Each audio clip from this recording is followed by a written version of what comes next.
আমার প্রিয় ছোট্ট বন্ধুরা, আজ আমি তোমাদের একটা সুন্দর গল্প শোনাবো। শিকারীদের প্রশ্ন। আমরা শিকারে যাচ্ছি, তুমি কি সঙ্গ নেবে? আগাগোড়া বাইবেল পড়ে দেখবে সবচেয়ে অতিকায় প্রাণী খুঁজে পাওয়া যায় কিনা।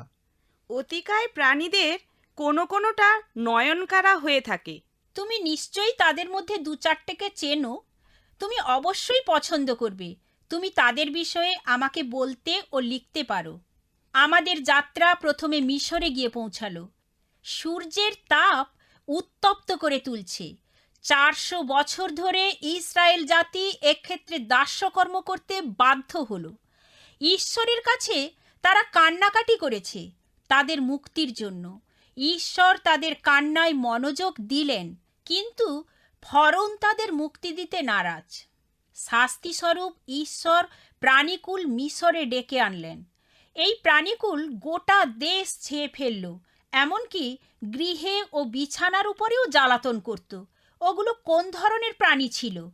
তাদের বহুদূর যাবার পরে একটা নদীর সম্মুখীন হতে হলো।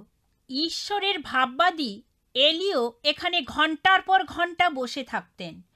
তার জন্য সকালের খাবার ও মধ্যাহ্নভোজ পাখি এনে দিত। কোন ধরনের পাখি মাংস ও রুটি উড়িয়ে নিয়ে আসতো তার কাছে? আমি এখন বিলেমের কথা ভাবছি। সে ঈশ্বরকে বাদ দিয়ে নিজের ইচ্ছে মতো জীবনযাপন করত। তারপর যে জন্তুটির উপর চড়ে বেড়াতো সেটি তাকে আঘাত করল আর মানুষের মতো করে তার সাথে কথা বলল। এটা কোন প্রকারের জন্তু ছিল? তুমি অবশ্যই আরারাত পর্বতের কথা জানো।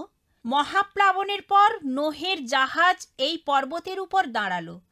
কোন পাখিটি ঠোঁটে করে সবুজ ডগা নিয়ে এসেছিল নোহের কাছে, যা ছিল একটা সুখবর ভূমি থেকে জল সরে যাবার?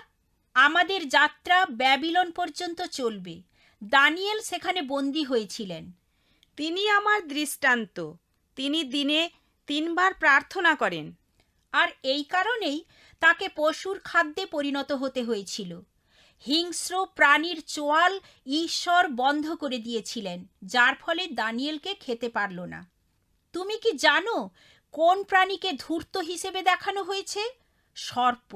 শয়তান সর্প ব্যবহার করেছে প্রথম নরনারীকে ঈশ্বর বিরোধী কাজ করার জন্য। যদি তেমনটি না হতো তবে সকলেই ঈশ্বরের সাথে বসবাস করতে পারত। কিন্তু বিপরীতে আমরা প্রত্যেকে প্রকৃতিগত ঈশ্বর থেকে বিচ্ছিন্ন হয়ে পড়ে আছি।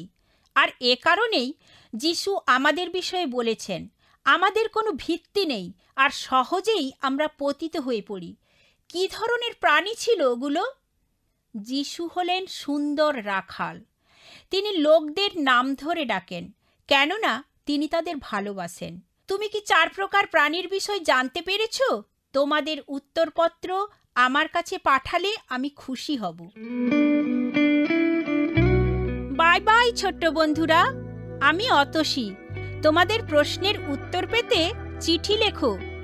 All India Masih Jamaat, post box number 6079, west Patelnagar, New Delhi 110008, India.